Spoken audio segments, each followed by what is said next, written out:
What's up, guys? It's Mr. Bringle, and today we are going to be looking at the which law activity, which should be after you do your Newton's three laws of motion notes. So if you have not done that, make sure to do that, and then we can look at this. It will not make a whole lot of sense until we do that. Okay, so quick review. Newton's first law of motion states that an object in motion will remain in motion, or an object at rest will remain at rest unless acted on by an unbalanced force. This is also called the law of inertia.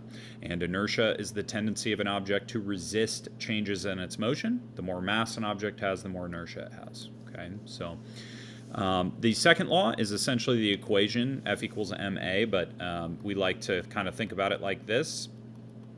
Net force over mass equals acceleration, and if we change the net force or the mass, we're going to get changes in the acceleration as well, and we'll need to evaluate what kind of change. And then the third law is every action force has an equal and opposite reaction force. So the idea behind this worksheet here is that you are going to go through this and read the statement. So number one, a frog leaping upward off his lily pad is pulled downward by gravity and lands on another lily pad instead of continuing on in a straight line.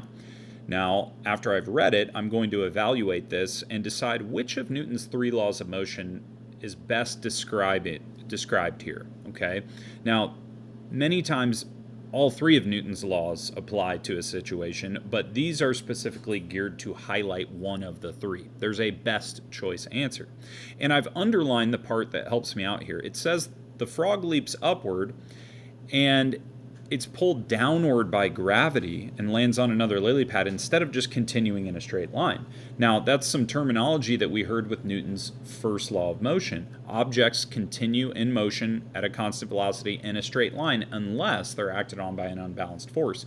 So in this situation, the unbalanced force would be gravity, which causes the frog to, instead of go in a straight line at a constant velocity, it causes it to slow down on the way up and speed up on the way down and pulls it back towards the ground. So this is a really good example of Newton's first law of motion.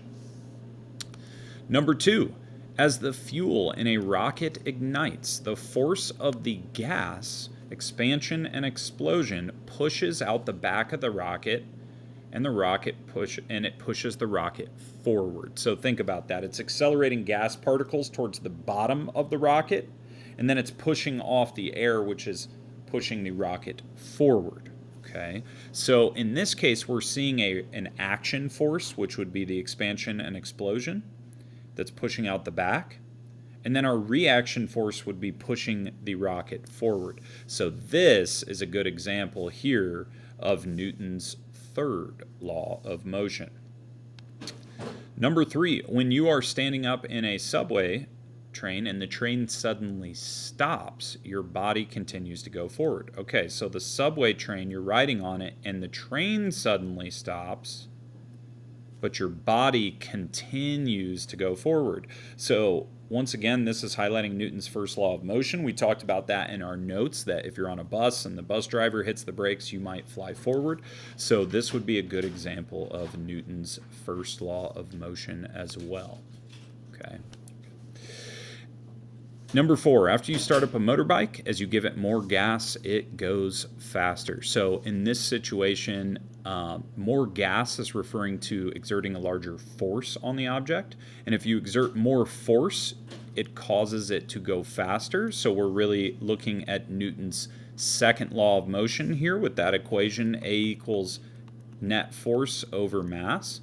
And in this situation, if the net force goes up, the acceleration goes up. So more force, more acceleration. This would be Newton's second law of motion. The next one, it says a baseball goes faster, a pitched baseball goes faster than one that is gently thrown. So again, this is highlighting two different forces. It's the same baseball, but one that's pitched requires more force than one that is gently thrown. So if you compare two baseballs, one that's pitched really hard and one that's just lightly tossed, obviously the one that is lightly tossed is not going to go as fast as the other one. So again, we're looking at this equation here and understanding that more force causes more acceleration. So this one would also be Newton's second law.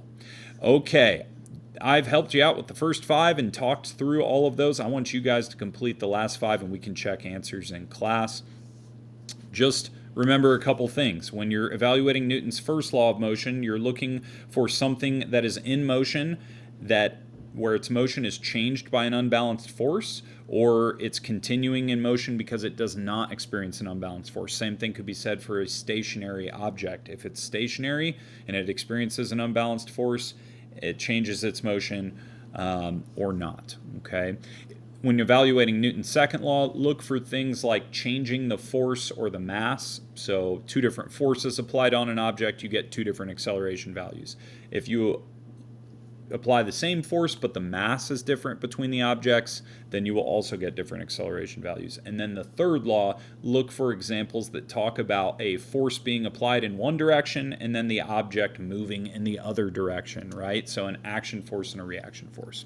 Alrighty, thanks for sticking with me, and I hope you learned something.